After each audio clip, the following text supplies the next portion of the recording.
It is a cold April night in 1945.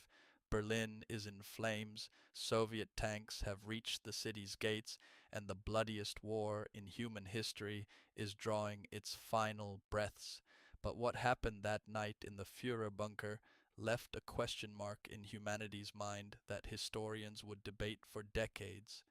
Did Adolf Hitler truly die on April 30th, 1945? The official historical answer is clear. Hitler shot himself in the underground shelter.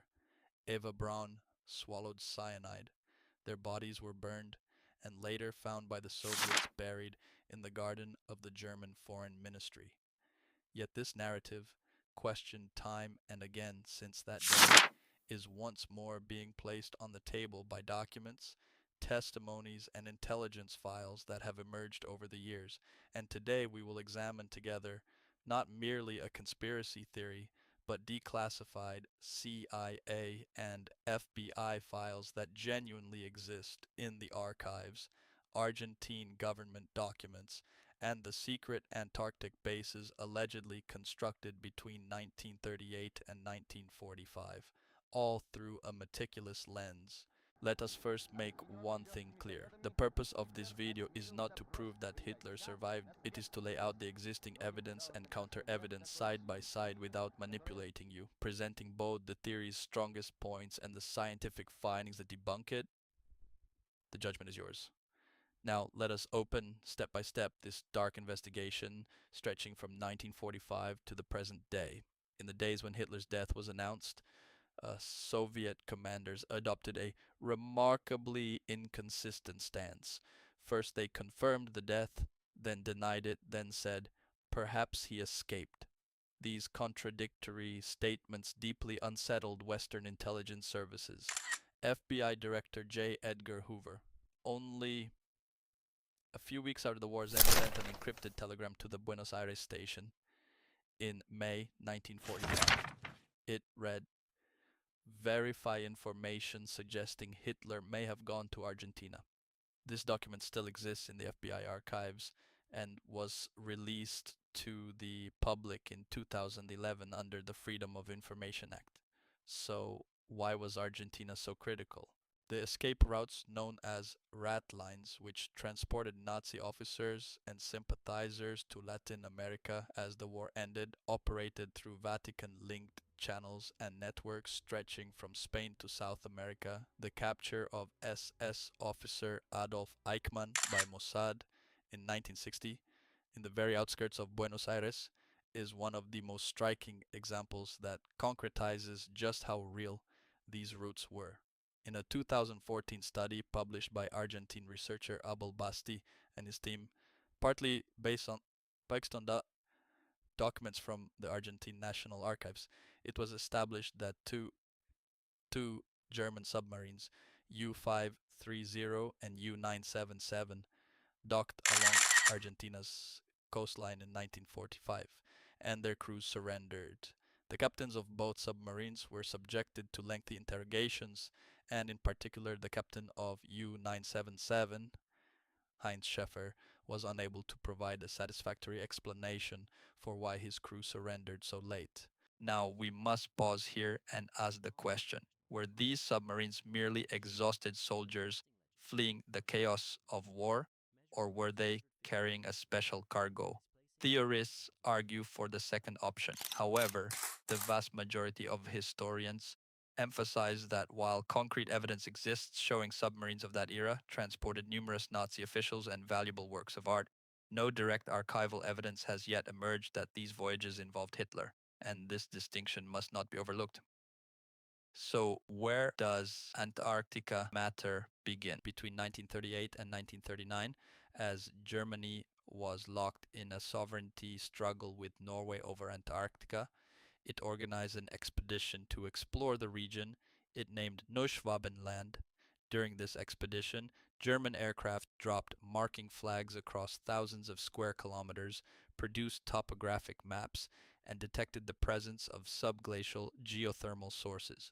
Some have claimed that following this expedition, a secret submarine port known in Nuremberg trial proceedings as Base 211 or the Neuschwabenland base was constructed. According to this claim, tunnel systems warmed by geothermal heat formed the concept of an underground complex where the Nazi high command could take refuge. Does it sound like a Hollywood screenplay, perhaps? But one must also recall this. The Antarctic expedition carried out in 1947 under U.S. Navy Admiral Richard Byrd, codenamed Operation Highjump, was the largest Antarctic exploration mission ever conducted up to that time. The official explanation given for this fleet of 4,700 soldiers, 13 ships, and 33 aircraft was scientific research, yet it remains difficult to explain why such heavy military hardware would be mobilized for a purely scientific endeavor. The words Byrd spoke in an interview given to a Chilean newspaper following his return to Chile have been quoted countless times. He stated that Antarctica could pose a potential military threat, an assertion that conspiracy theorists interpreted for years as evidence that he had encountered a secret German base. So, what does science say? We are obliged to lay out the true face of the matter here as well. Constructing a settlement in Antarctica with 1940s technology was nearly impossible. Temperatures ranging between -40 and -60 degrees Celsius, relentless blizzards, and the logistical challenges of being thousands of kilometers from the continent would have made sustaining a base capable of housing thousands of people extraordinarily difficult. Furthermore, no satellite imaging or sub-ice radar survey conducted to this day has revealed the remains of any such structure. This is the theory's weakest link, and an honest assessment must acknowledge it. Now let us come to the most startling document. Among the documents declassified by the CIA in 2015, there was a report in which an informant claimed to have recognized Hitler in Argentina in 1955. The informant listed the man's physical appearance, manner of speaking, and personal details he knew. The CIA marked this information as unverifiable and closed the file. Historians generally do not find such testimonies reliable, for in the chaotic aftermath of the war, disinformation, fabricated statements made for money, and politically motivated reports were extremely common. But the following question cannot be ignored. If Hitler had definitively died, why did the CIA keep this file classified for decades? One of the historically strongest arguments rests on findings from Soviet archives in the 1970s. The Soviets showed French forensic experts in 2018 the dental remains they had recovered from the excavation of the Führerbunker and claimed belonged to Hitler. According to the analysis published in the journal Nature, the dental structure was consistent with known Hitler dental records. However, the researchers added an important caveat. It had not been possible to extract a DNA profile from the dental remains, and no bone had been found, which rendered genetic identity verification impossible. Does this finding prove Hitler died? No, it does not prove it conclusively, but it retains its status as the strongest physical evidence supporting his death. When we bring all these pieces of the mosaic together, what are we left with? On one side, the declassified CIA and FBI files stating Hitler probably died, but we could not confirm it. The German submarines that docked along Argentina's shores, hundreds of proven Nazi war criminals who fled to Latin America via the Rat Lines, and the German Antarctic expedition that genuinely took place in 1938.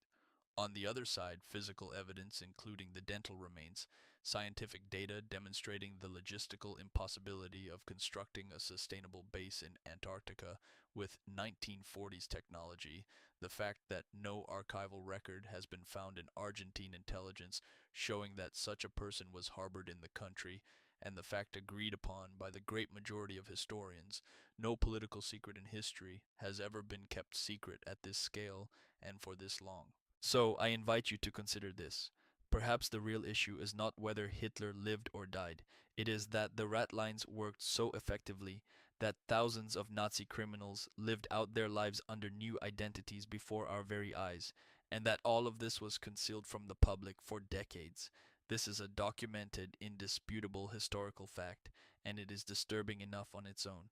No definitive evidence that Hitler was alive in Argentina or in a bunker in Antarctica exists today, but this story lives on in one of those rare gray zones where the documents are real, the intelligence services took it seriously, and even the official narrative of history has been forced to say, we do not know for certain.